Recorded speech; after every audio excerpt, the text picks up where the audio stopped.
Olá, amigos e amigas, estamos iniciando a nossa economia e desenvolvimento desta semana. Toda semana foi a Copa do Mundo, passou, enfim, o Brasil saiu porque não tinha competência, não tinha time para prosseguir, né? E mostrou ali que realmente esse país já foi muito melhor, inclusive no futebol. Não somos os melhores, estamos longe disso, e apenas os jogadores brasileiros, e a gente viu no desempenho que a Croácia teve nessa Copa, que se entregaram, botaram o coração, né? Coração na chuteira, mostrando ali patriotismo, entrega, compromisso que os nossos jogadores não tiveram e não têm. Então nós precisamos repensar muita coisa no Brasil, inclusive o futebol. Já somos hoje, estamos na 8ª ou 9ª colocação no ranking do futebol mundial, 8ª ou 9ª. Nós éramos a 7ª, agora passamos para a 8ª ou 9ª. Quer dizer, bom, enfim, eu acho que o futebol não deve pautar nossas preocupações, nossos objetivos, mas sim a sociedade, né? E a sociedade está como está também. Quer dizer, o judiciário fazendo estrepulias, dando demonstrações de vergonha internacional, quer dizer, uma baderna esse judiciário que foi completamente aparelhado pelo Partido dos Trabalhadores, que era uma coisa sabida, né? Quem vota, quem é adepto a essa ideologia petista, sabe que o PT quer transformar esse país em escravidão. Aqueles que são os comandantes, que são eles, e nós escravizados num socialismo chamado, o Brizola dizia, socialismo moreno, aí que não existe em parte alguma do mundo. Lamentavelmente o PT instrumentalizou o judiciário, e o judiciário brasileiro hoje lamentavelmente, tem que dizer, uma vergonha internacional. Bom, vamos ver se as coisas melhoram, se nós temos um pouco mais de consciência, e lá em outubro, dia 7 de outubro, comecemos por escolher melhores os nossos executivos, aqueles que vão compor o Congresso Nacional e as Assembleias Legislativas. A democracia começa por aí, a ser implantada por aí. E cobrar desses caras, né? Cobrar não só dos deputados, mas dos congressistas lá em Brasília, e cobrar dos nossos governadores, né? Cobrar, estar sempre vigilante, fiscalizando. E o inverno está aí, né? Muita umidade, aliás, a umidade relativa do ar chegou a 99%. Haja corpo, haja organismo que possa suplantar isso, possa superar isso sem se fragilizar, porque é muito complicado realmente a vida aqui do gaúcho. Nós devemos ter nos próximos dias temperaturas próximas de 28 graus e tivemos aí há pouco, essa semana, temperaturas próximas de 2, 3 graus centígrados no Rio Grande do Sul. Mas esse é o tempo que nos reserva essas surpresas aqui por estar, que não são tão surpresas assim, né? Bom, nós vamos começar o programa de hoje com o espaço reservado à questão da contabilidade. Vamos com a nossa vinheta aí do Conversando sobre Contabilidade.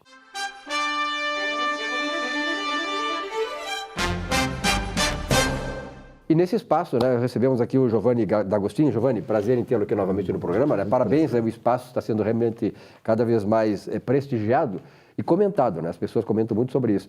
Bom, hoje vamos falar sobre a importância do planejamento orçamentário e financeiro, principalmente quando se abre uma empresa. Qual é essa importância? Senhores, primeiramente uma satisfação em estar participando novamente do teu programa, Silvio Lopes. Não existe uma fórmula mágica para o sucesso empresarial. Todavia, o empresário que pretende começar um negócio, é muito importante que ele detenha ferramentas e procedimentos para que aumente a possibilidade do seu sucesso. Uma delas é procurar um profissional para que lhe dê o suporte técnico acerca da adequação do capital à estrutura da empresa que se pretende abrir. Muito bem. Quando o empresário vai começar a empresa, primeiramente é muito importante que ele detenha capital próprio, que ele detenha o capital social para a abertura da empresa. Muito bem. E esse capital, ele necessariamente tem que estar adequado à estrutura da empresa que ele pode abrir com esse capital. Então, muitas vezes, um empresário que pretende iniciar o seu negócio, vamos imaginar que ele tem ali 50 mil reais para aplicar no negócio. Muito bem. Qual o tamanho do negócio que ele pode, que ele pode ter num primeiro momento com esse valor? Então, é muito importante ele ter o discernimento do que deve ser feito para que ele tenha condições plenas de alavancar o seu negócio com o capital de 50 mil. Esse capital pode ser de 20 mil, de 50, de 100, vai depender do que ele tem de disponibilidade.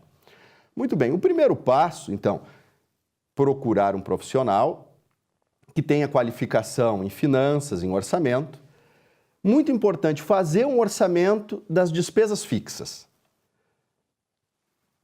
De preferência que esse capital dê para esse empresário a autonomia para pagar as despesas fixas por mais de um mês.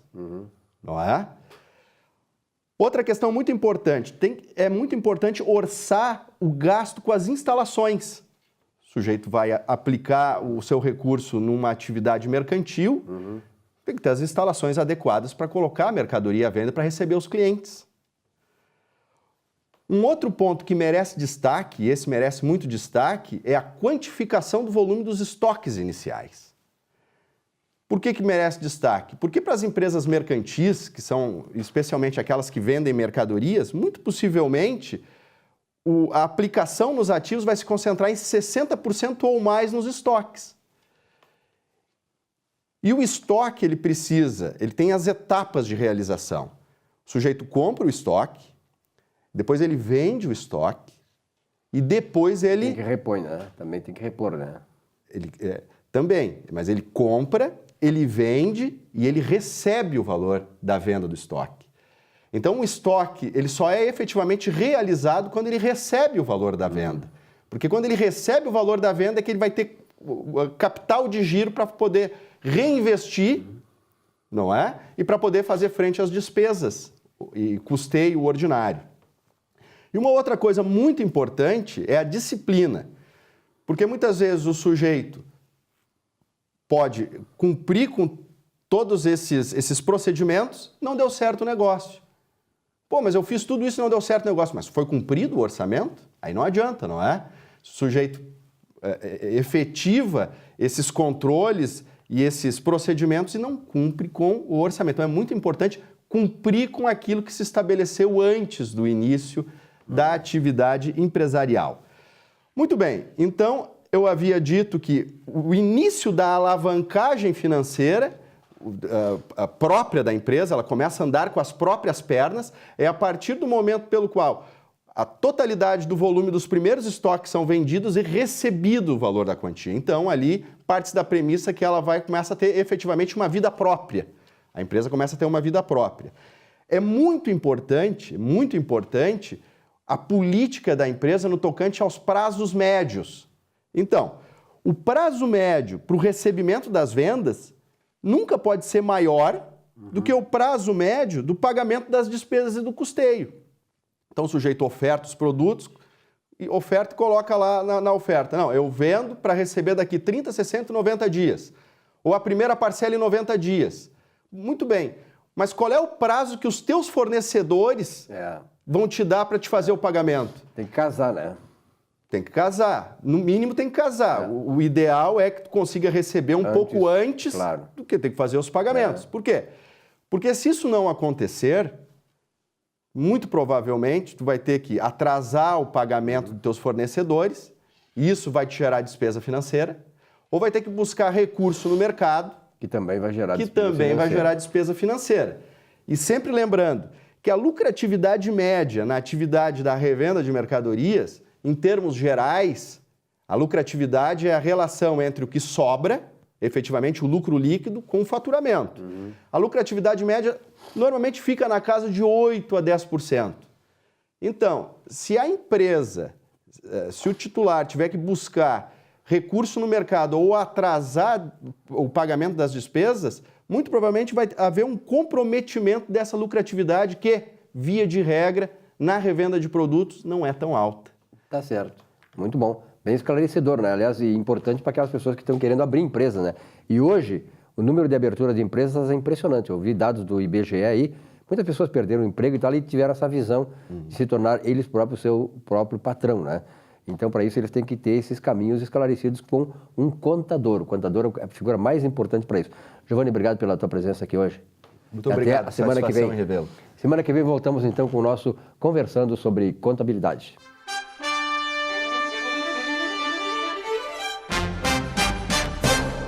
Bom, nesse momento do programa, vamos ver aí o que nos traz para o seu comentário o nosso amigo Luiz Braz.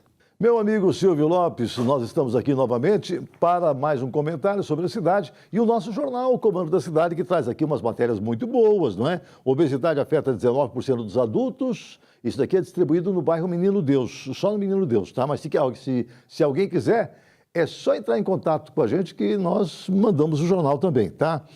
O Rogério Lago, a maioria desconhece o impacto das gratuidades nos custos do transporte público, e é verdade isso. E eu estou falando aqui, o verdadeiro servidor público tem interesse em prestar bem o seu serviço. E eu faço um comentário a respeito disso, Silvio, por causa das coisas que estão acontecendo na Câmara Municipal. Veja bem, lá na Câmara, os vereadores iam votar, não é? Estavam para votar um projeto do prefeito municipal para poder alterar alguns benefícios que tem hoje o funcionalismo, mas que dá para eles realmente uma vantagem muito grande sobre outros trabalhadores. O que fizeram os municipários comandados pelo sindicato? Entraram na Câmara Municipal, não deixaram ser votada a matéria, acabaram quebrando boa parte lá da Câmara Municipal, portas, alguns obstáculos que tinham para que eles não pudessem chegar até o plenário, quebraram tudo, não é?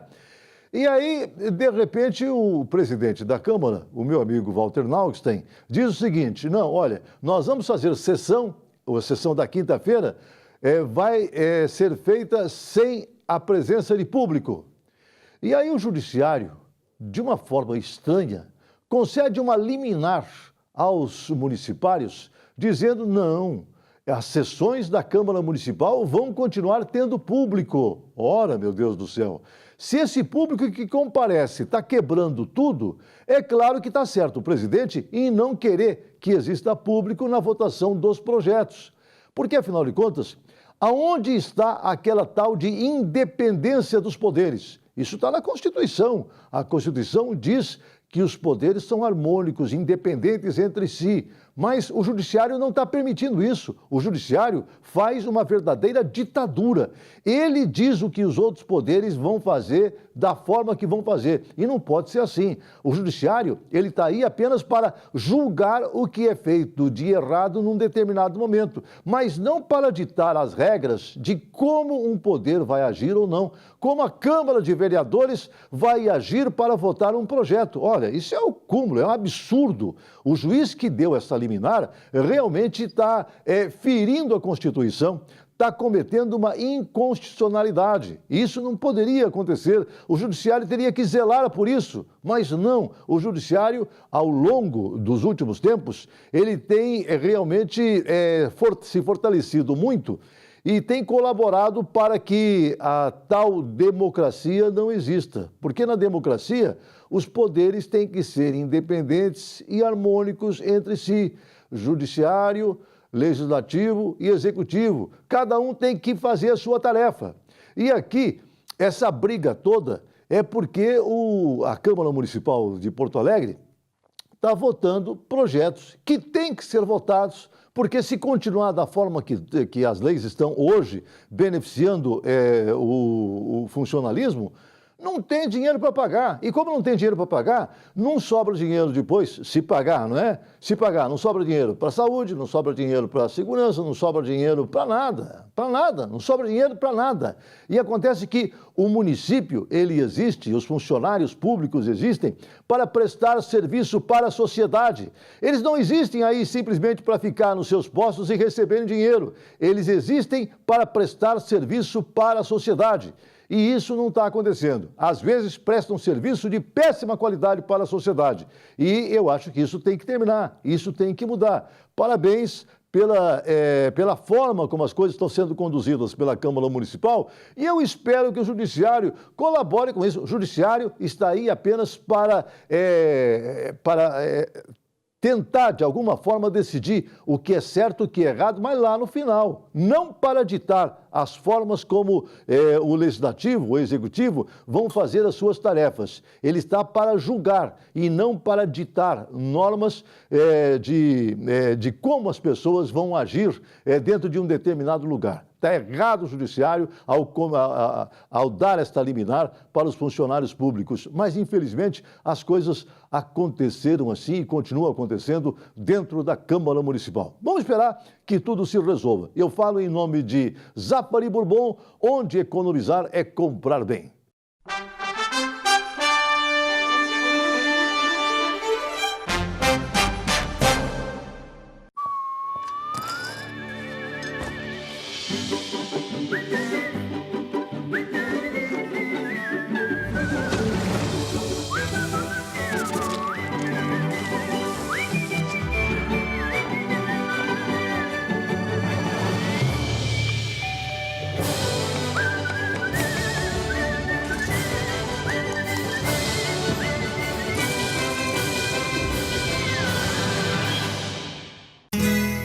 Ser gaúcho é preservar as tradições, é valorizar a educação e acreditar que um futuro melhor nasce nas páginas de um livro.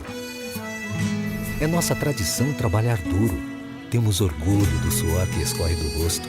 Ele reconforta a alma e sedimenta uma vida digna. É nossa tradição valorizar o passado para desenvolver o futuro. CMPC Celulose Rio Grandense. Desenvolvimento é a nossa tradição.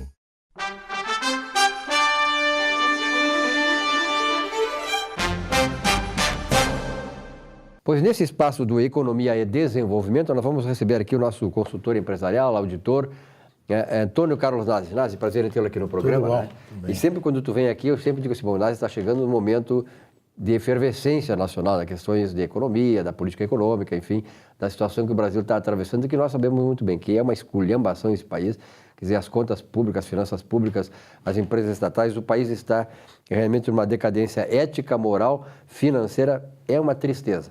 Bom, o que se pode dizer disso aí, Nazi? Que tem essa experiência como consultor empresarial, né, que tem essa visão de negócios? Pois é, circunstancialmente, você está falando isso aí, é um tema que eu queria voltar hoje, agora com alguns números bem interessantes para mostrar ao telespectador. Agora, no dia 10 e 11 de junho, nós tivemos em São Paulo a 8ª conferência promovida pelo Bracon, de contabilidade de auditoria independente, onde no primeiro dia foi dedicado toda a parte de novas tecnologias. É um tema realmente inovador, emocionante, porque as coisas vão mudar drasticamente nos próximos 4, 5 anos. Vai se fazer uma auditoria absolutamente diferente do que se fazia até agora. Já vem se evoluindo nisso, mas agora as coisas entraram num processo bem acelerado. Mas na terça-feira nós tivemos uma participação de colegas nossos da área pública, não é? E estavam lá presentes um representante do Tribunal de Contas, que é o Tiago, que é um jovem, que ele é o coordenador, o secretário de controle externo do Tribunal de Contas, e estava trabalhando ativamente no levantamento de um balanço do Brasil. Por quê? Também estava o Leonardo, que é um colega nosso da Secretaria do Tesouro Nacional, apresentou também uma série de programas que a Secretaria do Tesouro Nacional está implementando para a adoção do modelo de contabilidade, as normas de contabilidade pública internacional no Brasil. Esse é um projeto antigo, depois eu posso até comentar aqui, porque eu vivenciei isso lá em 99, nós começamos com um projeto com o Banco Interamericano de Desenvolvimento. Na época eu presidia a Associação Interamericana de Contabilidade e o Uruguai aqui, o doutor Henrique Iglesias, me chamou e chegamos deu um fundo perdido lá, fizemos um grupo de trabalho onde se implementou esse programa de fazer a contabilidade pública igual no mundo todo. E ele queria fazer a experiência América Latina, então o Brasil, o Peru, Colômbia, Costa Rica e República Dominicana. Na época nós fizemos um projeto piloto financiado pelo BID e deu no que deu. Estamos chegando agora a atingir vários países já. já estão adotando essas normas internacionais da área pública. E o Thiago apresentou lá uma situação que foi o primeiro balanço pelo regime de competência, ou seja, apropriando tudo que o Brasil deve, tudo que ele tem de patrimônio, coisas que não existia. A contabilidade no Brasil era o que recebia, o que pagava, e era um desastre total. Era uma coisa amadora, né? Completamente amadora. Total e sem mostrar a realidade brasileira. Então foi levantado quanto é que o Brasil tem de estrada, de ponte, de portos, de terras, de prédios. Patrimônio total. Patrimônio total do Brasil e a dívida total também. Então nós chegamos aqui, esse é o quadro que foi apresentado lá, e ele até apresentou do lado aqui uma figura. Deixa assim, pode falando, Tá? pode falando. Uma figura de uma UTI com um doente em estado terminal, comparando com o Brasil. Aqui nós temos a dívida pública federal, 5 trilhões 250 bilhões. Isso é quase o nosso PIB, né? Ou mais do que o PIB. É próximo do PIB. É. Próximo do Quase 100% do PIB. Exatamente. Provisões, 1 trilhão e 600 bilhões. Isso aqui são aposentadorias, não está aqui ainda do Exército, das Forças Armadas, ainda a provisão para as Forças Armadas. Está faltando esse número ainda levantar. Então, a situação é um pouco pior, né? Bem pior. Disponibilidades, 1 trilhão, isso aqui é o que tem dinheiro em caixa, não é? Crédito que tem para receber, Receita Federal, receber de impostos, parcelamentos e tudo mais. Investimentos nas estatais, 300 bilhões de reais. O imobilizado que eu falei, aí as terras, os prédios, Pontes. né? Pontes, estradas e portos, etc., 1 trilhão. E um passivo a descoberto, ou seja, a nossa dívida total é maior que o nosso patrimônio. Isso é mais ou menos, para o telespectador não versado em contabilidade entender, é você ter um automóvel, o dinheiro na poupança, no banco, um apartamento na praia, ou na casa na praia, ou na serra, etc. Tal. Soma tudo isso, você tem 500 mil reais de patrimônio, né? E está devendo 2 bilhões de reais, mais ou menos. Isso Completamente insolvente. ou seja, insolvente. Então, isso aqui, em dívida de títulos, nós temos hoje 3 trilhões e 700 bilhões, título de Tesouro Nacional, que mais ou menos 60% está em mão de 5 bancos, dos 3 bancos, o Bradesco, Itaú, Santander, Banco do Brasil e Caixa Econômica. Não? Então, a metade da dívida de títulos hoje, tem uma parte de títulos de tomadores de investidores estrangeiros, e outros são outras seguradoras, enfim, outros agentes do mercado. Então, nós estamos falidos. Aí eu te pergunto uma coisa.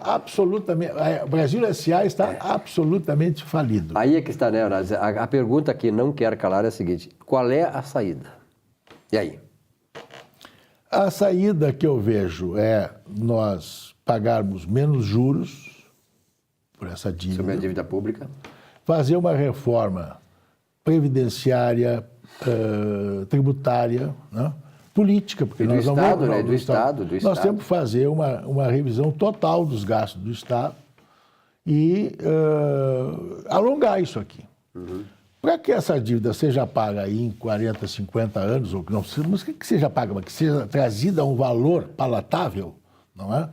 Quer dizer, nós não podemos, com 6% de Selic, não é? Isso numa dívida de trilhões? De 4 trilhões, que vai chegar no final do ano, né? Nós estamos falando aí... Dá 400 bilhões de reais por mês. De juro. É. Se eu tenho um déficit, que nós já falamos aqui, um déficit primário, quer dizer, nós estamos hoje gastando mais por ano do que arrecadamos. De 160 bilhões, 159 bilhões que está no orçamento, vai dar mais um pouquinho mais, nós estamos falando de mais 500 bilhões no final do ano, entre os juros que nós não vamos pagar e que tem que calcular e vai ser acrescida essa dívida, mais o déficit primário, que está previsto só zerar a conta em 2022, então nós vamos acumular essa dívida. O próximo governo, não, os próximos governos, não é? Terão que enfrentar isso aqui. Eu gostaria de perguntar para os 11 ou 12 candidatos, não é? que estão aí... Até mais, né? Daqui a pouco. Até mais. O que eles fariam com uma situação dessa? Isso aqui vai ter que ser administrado. Não te parece que particularmente nesta eleição, a sociedade está cobrando essas coisas? Quer dizer, bom, e aí, qual é o plano para sair disso? Porque as eleições anteriores, elas eram aquele bate-boca, toda a questão ideológica, de um lado, esquerda, direita e tal, mas eu acho que hoje a questão prática está impondo que os candidatos apresentem um planejamento daquilo que vai ser feito, concretamente. Como vai ser feito. E como vai ser feito. É. Me parece que o fundamental é a reforma do Estado, aí incluindo tudo isso aí, né? Reforma do Estado. Total. Total. Estado acabar demais. Acabar com as mordomias, acabar com as despesas supérfluas e tem que mexer nas aposentadorias, não tem solução. Acabou daqui para frente a aposentadoria integral, não tem condições. Tem muita coisa circulando na internet dizendo que o INSS não é deficitário, essas coisas todas. Quer dizer, eu acho que isso aí é um desserviço que se faz. A questão da previdência social, né, Nazi? Ela está sendo hoje discutida em todos os países, França, Japão, independente de ideologia, de partido, de direita, esquerda e tal, porque a população mundial está envelhecendo. O Brasil, que era um país jovem do futuro, hoje, daqui a 20 anos, será um país velho.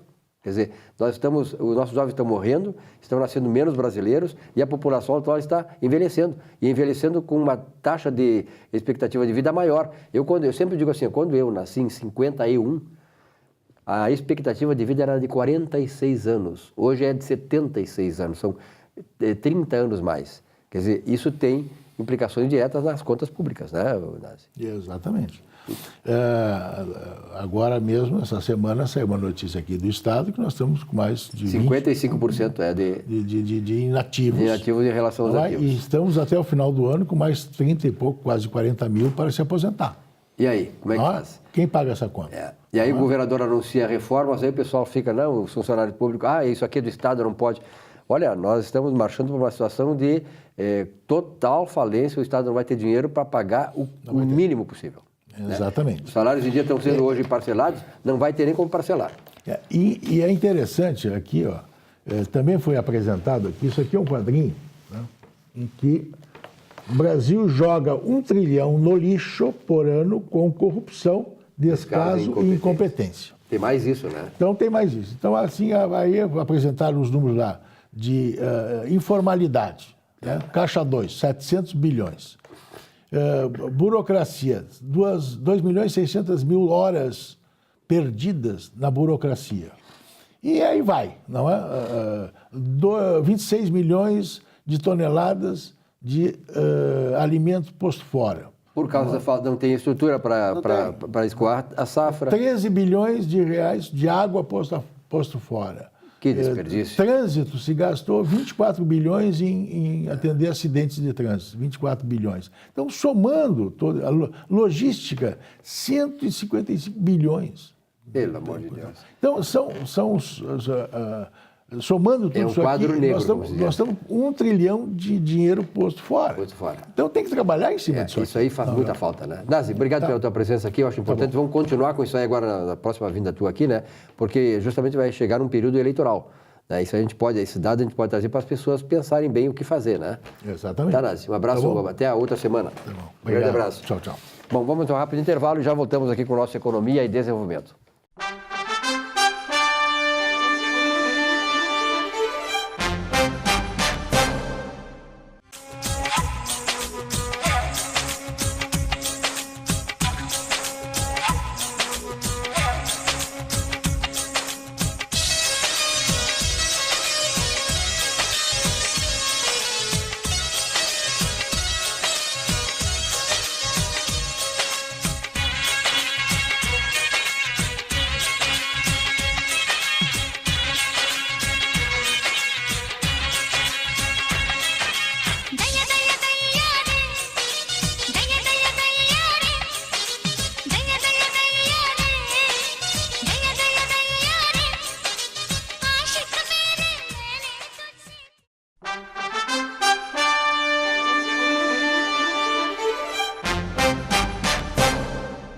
Muito bem, nesse espaço do Economia e Desenvolvimento, estamos recebendo aqui a doutora Rafaela Filter. Doutora, prazer em tê-la aqui. Tudo bem? Estava meio afastada.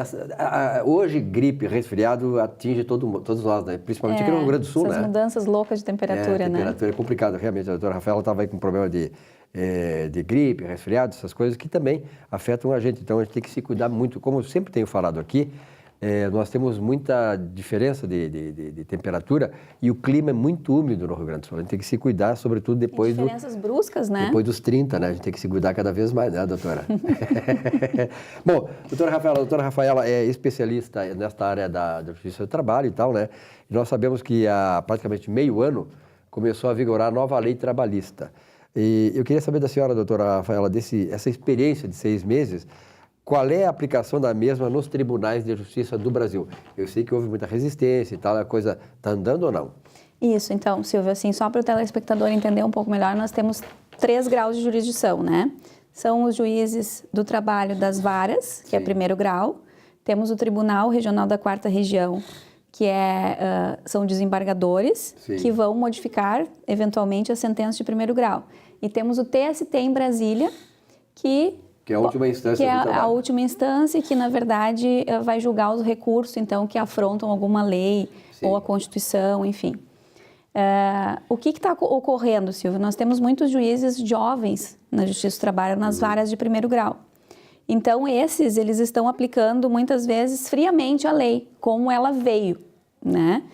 E muitas das decisões acabam sendo reformadas nos tribunais, porque daí eles fazem o contraponto com a Constituição. Essa decisão ela é contrária a um direito fundamental que está estabelecido na Constituição, então acaba mudando aquela sentença. Então, nós participamos de um observatório nacional, que é na Fundação Escola Superior da Magistratura do Trabalho, aqui de Porto Alegre, que são juízes do trabalho daqui, que se reúnem, então, para analisar casos e decisões que estão sendo proferidas em todo o Brasil. Sim. Então, nós pegamos decisões de diversos tribunais. De jurisprudência, né? Também, né? Que, na verdade, quando a decisão é de primeiro grau do juiz da vara, não forma uma jurisprudência. Não forma jurisprudência. Ela forma uma jurisprudência quando Depois vai em grau de superior. recurso para o tribunal.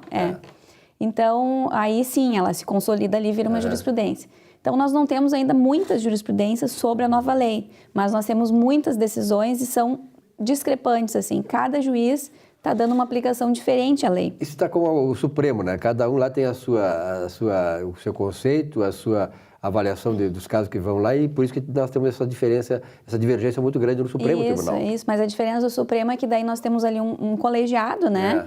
Que é por votação, então a maioria ganha e aquela decisão prevalece. Agora, o juiz de primeiro grau é decisão de um juiz, né? Monocrática. Então, monocrática. Cada um decide de um jeito, daí vira uma miscelânea. Os advogados não sabem... Eu imagino o trabalho que vocês, doutora, têm, né? Porque vocês ficam nesse meio todo, né? Porque Isso. E as causas trabalhistas, embora tenham diminuído, elas continuam acontecendo, né? Isso. Então, por exemplo, aquela questão de ter que calcular toda a ação antes de ajuizar ela, os pedidos líquidos que chamam. A lei diz que o pedido precisa ser certo e determinado. Aí vem um juiz e entende que tem que ser líquido. Mas o momento de liquidar a ação é no final dela, depois que foi estabelecido aquilo que a parte ganhou. Então, ganhou horas extras, vamos liquidar as horas extras e ver quanto vale aquilo que você ganhou. E eles queriam que o trabalhador contratasse já um perito no início da ação para calcular tudo e mandar a ação já calculada. E depois, se aquilo se transforma no decorrer do processo, chega ao final na sentença, tu tem que recalcular de novo, porque... pediu X horas extras, ganhou Y. Então, se faz todo o cálculo de novo. Então, é um trabalho desnecessário. Então, os pedidos têm que ser certos e determinados. Eu quero 3 horas extras, entendeu? Que eu entendo que eu tenho direito. Mas eu não preciso calcular isso tudo na ponta do lápis e ver quanto que isso impacta em INSS, em fundo de garantia e tudo mais, né? Então, isso já foi decidido pelo nosso tribunal aqui da 4ª Região, dizendo que não, que os pedidos não precisam ser líquidos. Eles precisam ser estabelecidos só quantitativamente aquilo que tu entende que seja devido.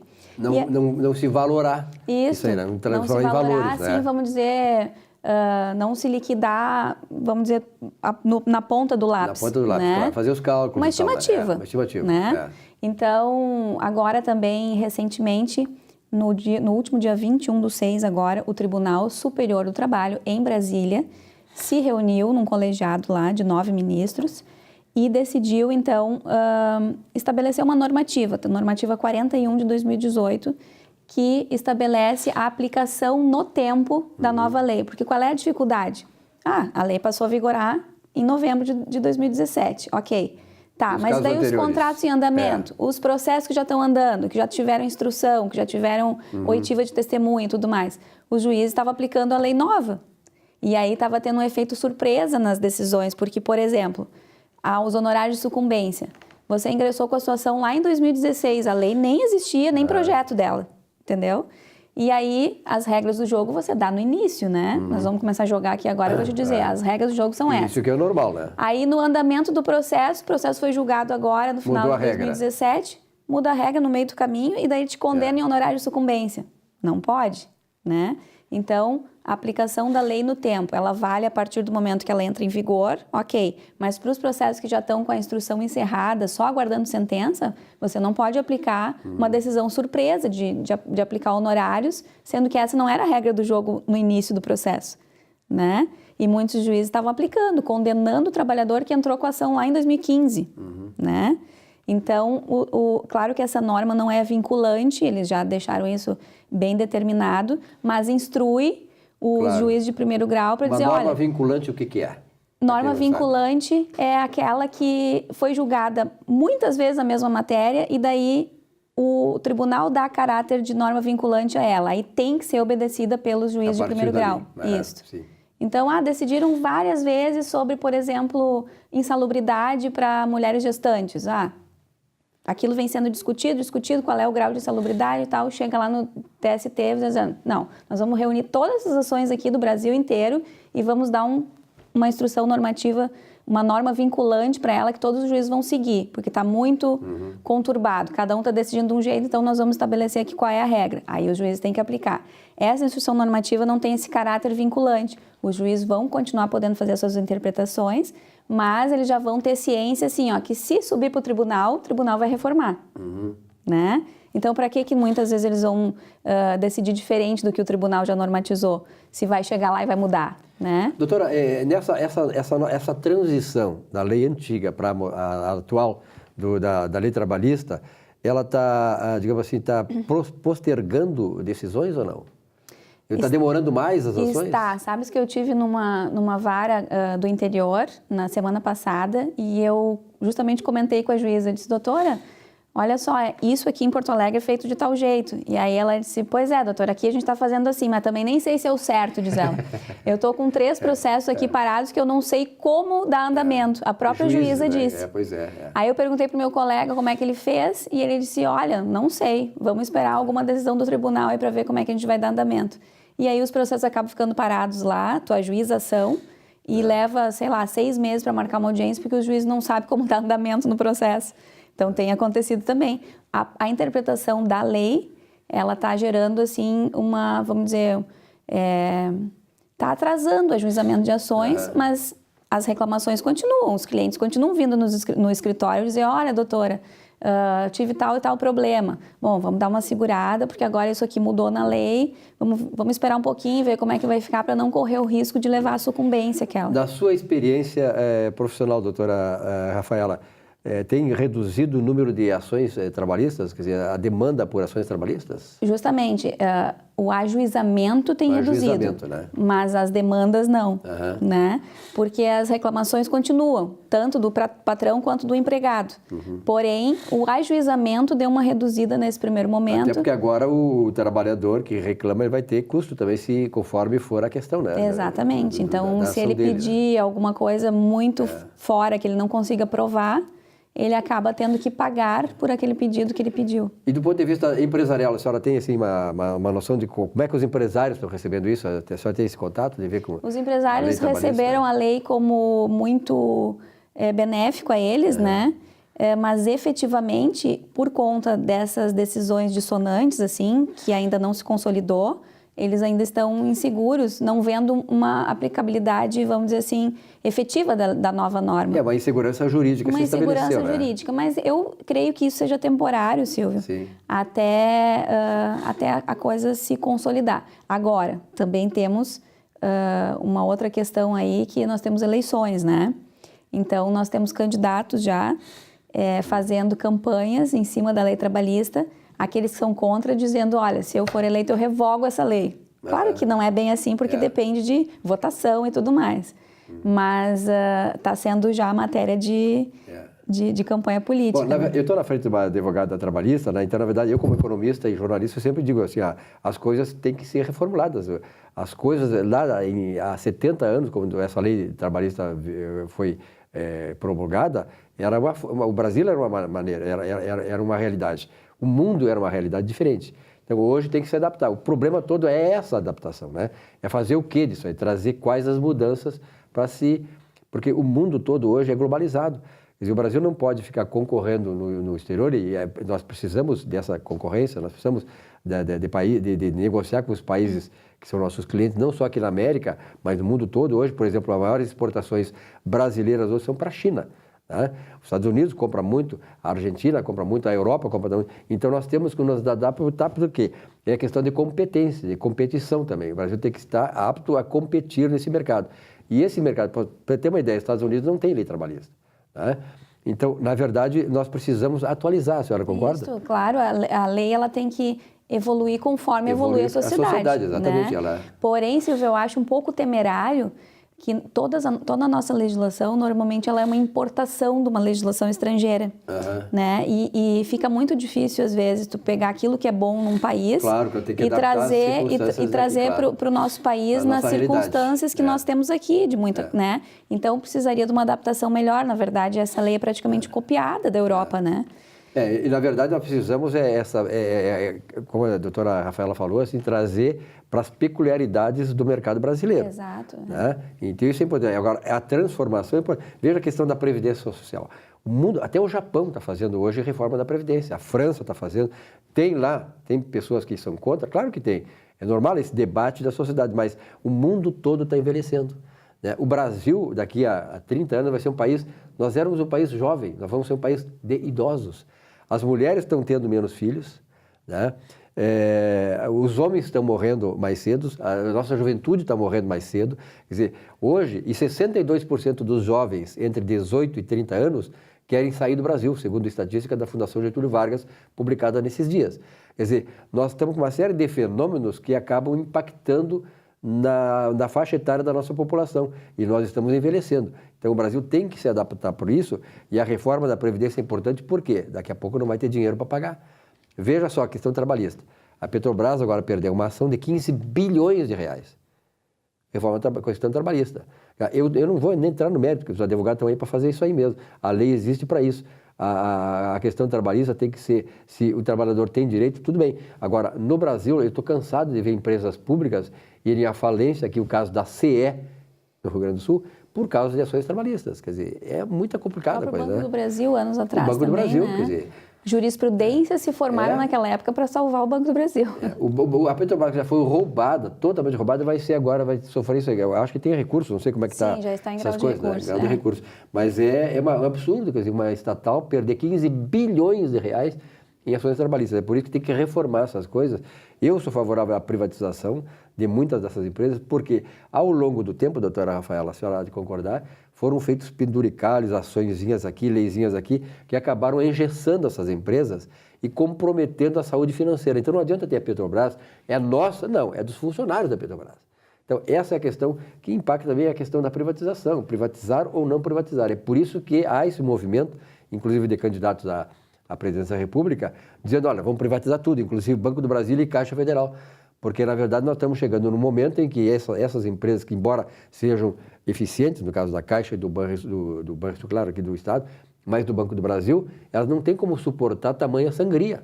Esse é o problema, né? Nós temos um Estado muito inchado, enorme, muito inchado. Gigantesco. Então, eu entendo que algumas estatais e empresas públicas deveriam ser privatizadas, sim. Porque o Tesouro Federal socorre muitas dessas empresas e não deveria socorrer. Essas empresas tinham que marchar com suas próprias pernas. E não fazem isso muito por causa dessas questões de relações trabalhistas que acabam impactando a saúde financeira delas. Eu citei aqui, o caso da CE é emblemático aqui no Estado. A CE, eu sei que teve um grupo de advogados aqui que se especializou nisso, em entrar com ações trabalhistas. Eu vou citar só um exemplo para vocês, que nós temos tempo. Eu tinha um amigo que ele não tinha curso primário e era técnico da CE. Aí o que aconteceu? O camarada, um engenheiro da área onde ele trabalhava, tirou férias, tirou licença-prêmio, que tem de 5, 6 meses, e o cara esse que não tinha nenhuma formação ficou no lugar do engenheiro. Aí, durante 6 meses, ele ficou ganhando o quê? O salário que o engenheiro ganhava, sem ter a formação. Saiu, voltou para o seu cargo de origem. Só que, pela lei da coisa, ele não poderia ter mais a redução do salário. Ele passou a ganhar, no cargo que ele estava lá, de técnico, ganhava, digamos assim, R$1.000, o engenheiro ganhava 10 mil, ele passou a ganhar 10 mil, por quê? Porque a lei não impedia dele reduzir o salário. Ele teve o salário de 6 meses, assim, impediu. Aí não tem como. Aí, às vezes, tu tem que demitir o funcionário porque tu não pode reduzir o salário, nem trazer ele para um cargo inferior. E nós chegamos ao ponto no Brasil aqui que hoje o judiciário está fazendo política econômica também, né? Não deixa fechar empresas, agora as empresas públicas não podem ser fechadas.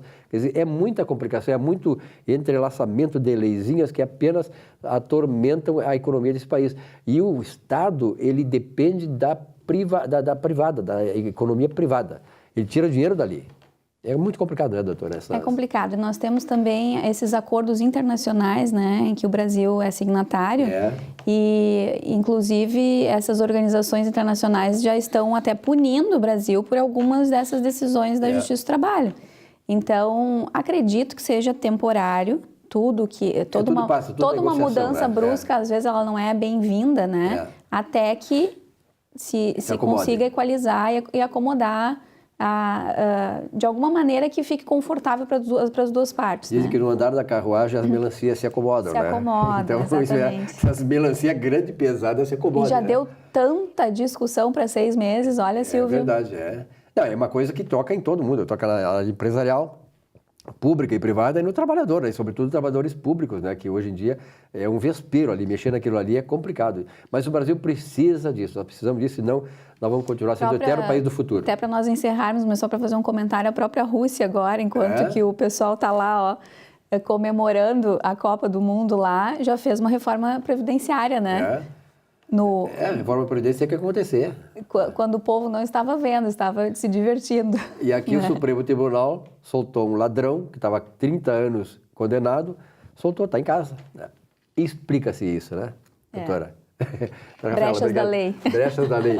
Um abraço, obrigado, doutora. Obrigada. O rápido intervalo, nossa economia e desenvolvimento volta já já. Até já.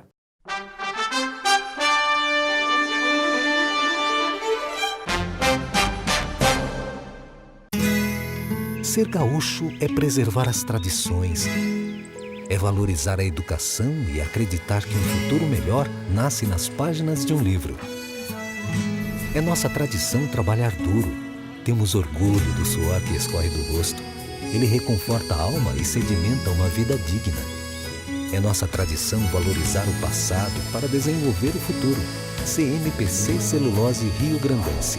Desenvolvimento é a nossa tradição. Um show de humor gaúcho sem padrão e com muita alegria e interatividade. Zurba Fagundes. Mais de 300 espetáculos no Rio Grande do Sul, Santa Catarina e Paraná, nos melhores palcos do Brasil. 2 vezes finalista no Festival da Mentira de Nova Brécia. Atração no Show do Tom. Programa Silvio Santos e Ana Hickman. Teatro, congressos, encontros, jantares, brigas de casal e bocas livres em geral. Zurba Fagundes. Diversão garantida ou seu mau humor de volta. Contrate esse artista gaúcho antes que ele morra de fome.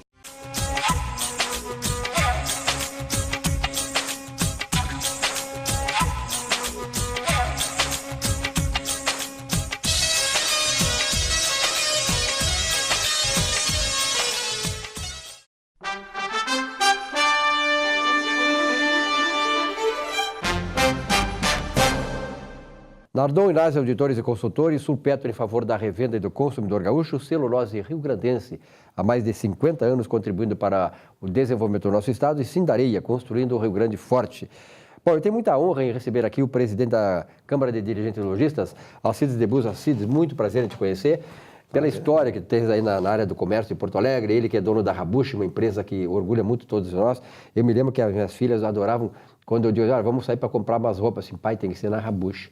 Quer dizer, as mulheres sabem o que eu estou falando aqui, a qualidade do produto Rabush. E sobre isso, até nós vamos conversar outra vez com o Alcides, porque a história das empresas, é uma coisa interessante, porque hoje nós estamos vivendo num país em que se centra muito na questão do empreendedorismo, e ele foi um grande empreendedor, né, que já naquela época, na década de 70, quando construiu a Rabucha, 80, na década de 80, era muito complicado, nós tínhamos uma inflação aqui de 80% ao mês, quer dizer, era muito mais difícil. Hoje tem muita facilidade quando o governo não atrapalha. Alcides, parabéns, então, você que inclusive recebeu a medalha de honra ao mérito Farroupilha na Assembleia.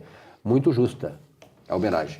Pois é, um motivo de felicidade para mim. Em princípio, quando a primeira vez fizeram contato comigo lá da Assembleia Legislativa, eu pensei que não era comigo, né? Porque é o tipo de distinção assim que é muito raro, né? E eu fiquei muito feliz, particularmente, por eu ser um empreendedor e nós estarmos num momento tão complicado da economia no Brasil, onde o empreendedor está com... é difícil ter um setor onde não haja dificuldades para cumprir com o seu...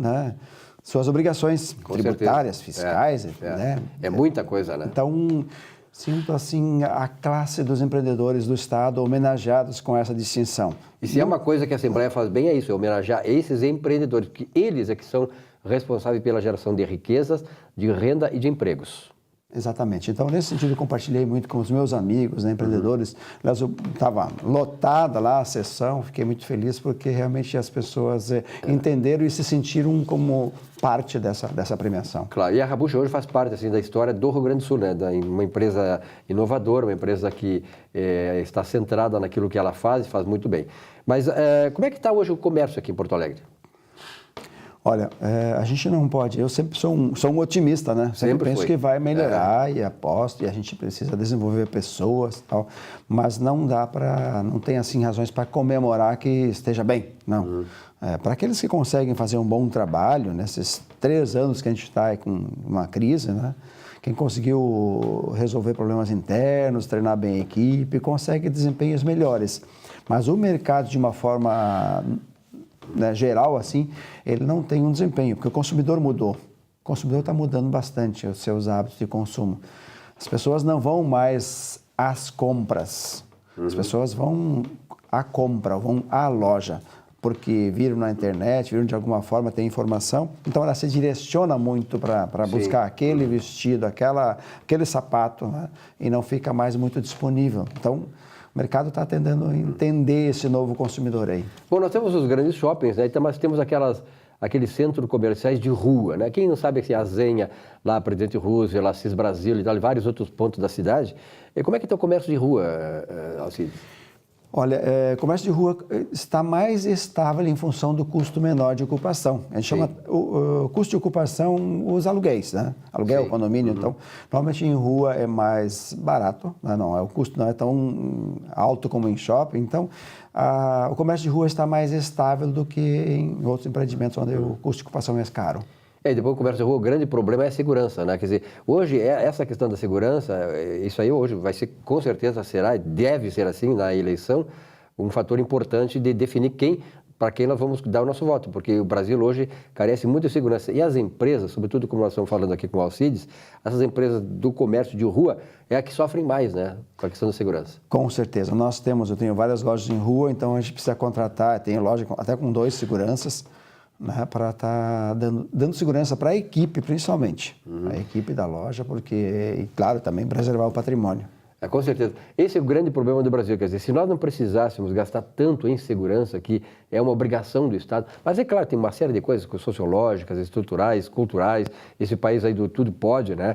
Permissivo, uma legislação que favorece a bandidagem a partir do Supremo Tribunal Federal. Então, esse é o grande dilema, o grande problema que traz problemas seríssimos para o país, inclusive de criação de novas empresas, de justiça social, de paz social e de estímulo ao empreendedorismo. Tem muita gente que não quer empreender exatamente por isso, quer dizer, o cara tem o que gasta de segurança e isso acaba sendo, né, refletido nos preços. É por isso que nós temos inflação, temos preços elevados. Sim, exato. Eu tenho, por exemplo, 3 filhas adultas. As 3 fizeram administração de empresa, em parte porque eu estimulei elas a quererem ser futuras empreendedoras. E elas estão num momento de total insegurança, porque elas estão na minha empresa, ocupam cargos lá dentro, mas quando se fala em empreender, elas sabem qual é o custo e o risco. Então, infelizmente, nós estamos nesse pé agora, digamos, nessa situação. Alcides, não te parece que nessa eleição, acho que as pessoas estão tentando aí ver um novo, alguém que anuncie alguma coisa nova nesse país, sobretudo uma reforma geral nessa situação, né? A segurança deverá ser um centro de discussão, né? Muito importante a segurança. E olha, o custo não deve ser tão elevado assim. A gente tem outras contas grandes no país, mas se direcionar mais recursos para a área da segurança, tiver uma preocupação maior, eu acho que vários outros setores vão andar melhor. Com a economia, certeza. A segurança, o cidadão mais tranquilo vai consumir mais, né? vai estar mais na rua. Nós hoje estamos... Se aproxima a noite, das 5, 6 da tarde, as lojas já ficam vazias. O shopping não é mais aquele movimento à noite como era até há poucos anos atrás. Imagina, né? Hoje shopping os caras assaltam de manhã, 10 horas da manhã, meio-dia e tal, né? Então, realmente, o problema desse país é segurança. Agora, eu sempre digo o seguinte, olha aqui, ó, não é saudade de ditadura militar, pessoas logo, da ditadura militar, não. O que existia na ditadura militar, claro, exceto algumas coisas que a gente não concorda, que eram injustas, mas existia autoridade. O bandido sabia que tinha uma legislação que eu ia punir, e ele seria punido e era punido. Agora não tem autoridade do governo, não tem autoridade do Supremo Tribunal Federal, não tem autoridade do Judiciário, ninguém tem autoridade. Então falta autoridade. E a autoridade a gente conquista inclusive no voto, né, Alcides?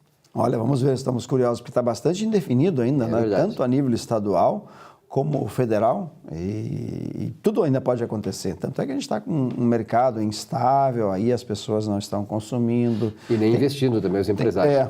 Tem outras variáveis, mas assim, é isso, essa leitura que se faz é que há uma grande indefinição. Nós ainda estamos com a possibilidade de tanto a esquerda como a extrema-direita poder se eleger tão grande que está o abismo entre as possibilidades. Tá certo. O que esperamos é que tenhamos um governo que tenha autoridade que ajude que o país tome um rumo certo e justo aí. Obrigado, Alcides. Um grande abraço. Muito obrigado. Vou te trazer mais vezes aqui porque nós temos um projeto que gostaria da tua opinião, que é mostrar os bairros de Porto Alegre.